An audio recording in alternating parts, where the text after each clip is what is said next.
Hi, and welcome back to day 11. Every single day in the month of November, which is National Diabetes Awareness Month, I'm doing a vlog talking about a various topic in diabetes. Today's topic is all about mental health, specifically my experience with mental health and diabetes. Please be sure to like this video and subscribe to my channel. I really appreciate the support. Before I get into all this, I just want to say, if you are struggling with your mental health, please go seek help.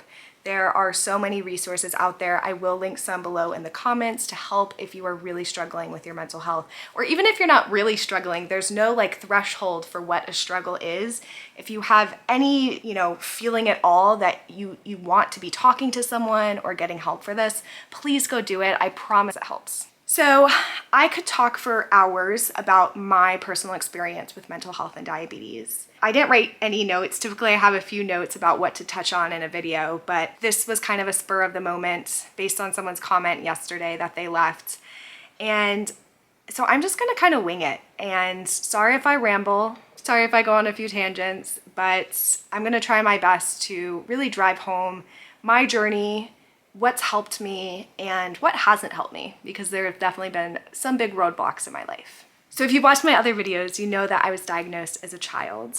I definitely struggled with my diabetes management, the physical side of it, for many years. And throughout those years of struggle, I actually found that my mental health was worse when my diabetes management was worse. And what I mean by that is the inability to be able to control my blood sugars, not knowing what to do, or feeling like every single effort that I put into diabetes management gave me nothing. It made me feel like a failure. It made me feel like I couldn't do it.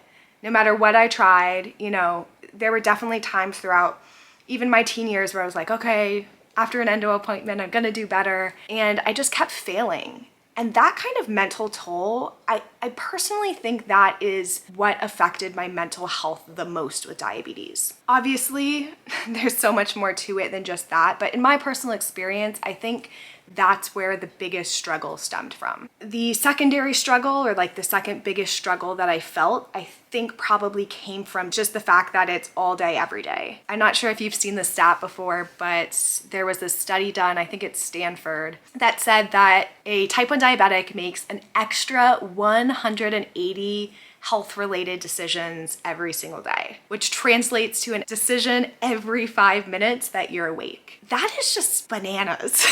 That is so much mental power that could be going to the other million things that are happening in our daily lives. So I find that especially with mental health and diabetes, it's not only this thing that oh, we have this big responsibility to take care of. We can never put that responsibility to the side or take a vacation from it or take a day off. Again, my personal biggest struggle was that feeling like a failure, never knowing what to do better, and just that constant I'm trying, but nothing's happening.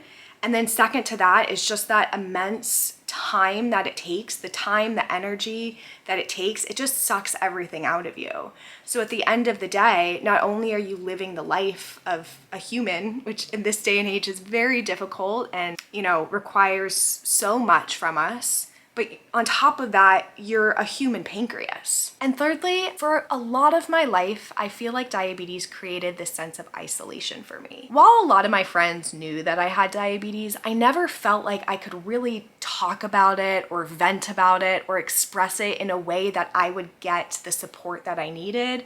Even if I asked for support in a specific way, it's like when you're complaining to someone about something that they don't understand, it's really difficult to do. And since I've been able to find incredible outlets of people who do have diabetes in this community to talk about with and really be able to connect, but I definitely always felt like there was this disconnection because I was never able to talk about diabetes in that really real and raw way with a lot of my friends. Not because they wouldn't listen, even my friends today that don't have diabetes, they're great.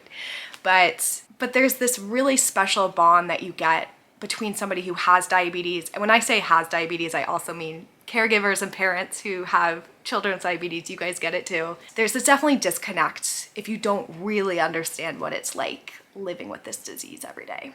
So for me, those are the three biggest things that hurt my mental health along the way. So first and foremost, a way to navigate all of this is seeing a professional. It makes the world of a difference. I saw one from about age 16 to 20. It was not a diabetes or chronic disease specific therapist. However, I think it would have been great for me to have seen someone with that kind of specialty. I just wasn't thinking about it when I was looking for a therapist at that moment in my life. And while I don't think I made a lot of improvements during that time, I think I learned a lot that helped me improve later in my life. Secondly is having a community of support. Like I was mentioning in my third point about what contributes to my mental health struggle, having an Instagram, I know it sounds so superficial, but having or even this YouTube, having a place to talk about this stuff and relate to other people, even if it's just to say like, oh my God, me too. It is so cathartic. It is so healing. It is so beneficial to my mental health. And I think there is a point where too much social media and too much being online, like that kind of interaction can defeat it. But it's really, for me, it's been about finding a community online that I'm then able to interact with offline to really build bonds and relationships so that it doesn't feel as superficial. But then I'm able to check in with people that I know that support me, that know what I'm going through every single day through that social media. To sum that up, I think social media is, for me, been an incredibly useful tool to help my mental health and diabetes. However, it is kind of this spectrum where if I use it too much, I start to notice a decline in my mental health. But if I use it just the right amount and I foster those relationships by calling up friends, visiting friends even, I'm able to really hit the sweet spot of feeling good. Last but not least, and this relates back to community, asking for help on my diabetes management really helped me, because the better that I was able to do at my diabetes management, the better that my mental health became. And the better that my mental health became, the more invested and motivated I was to improve my diabetes management. So it was this positive cycle that as soon as I started asking for help, I started really investing time and energy into my diabetes care. I was able to start seeing positive results. And that was such a huge contributor to my mental health. I mean, I have memories back in college. I have this one really specific memory, but this happened so many times beyond this one specific situation. I was rooming with one of my friends. We were studying abroad in Spain, and I had this high blood sugar like all day long, like 300s, could not come down. And I remember we were in our apartment in Spain and we were about to go out for the night, and I just started screaming like at the top of my lungs and just like crying.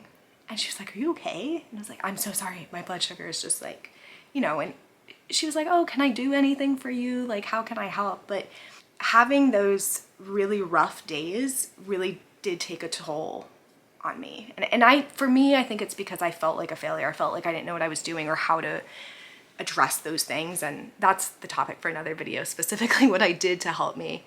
But I think my mental health, because my management is better. But where I'll leave this with is that the more energy that I'm able to put into my diabetes management, being a part of the diabetes community, and fostering relationships that help me, the better that my mental health becomes.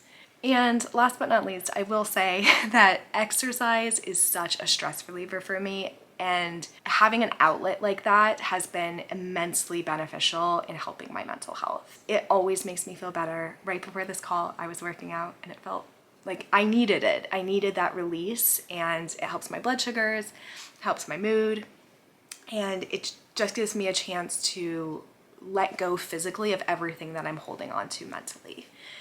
So with that, I will say everyone's mental health journey is very different with diabetes, and I'll say it again, please go get professional help if you have any doubt in your mind that you might need it, or even if you don't think you need it. It's a great preventative measure to make sure that you have tools in place in order to help your mental health if it ever does become overwhelming, which diabetes always will find a way to. And I hope everyone has a wonderful weekend, a happy Friday, and I will see you all tomorrow with another video. Please be sure to like this video, subscribe to my channel.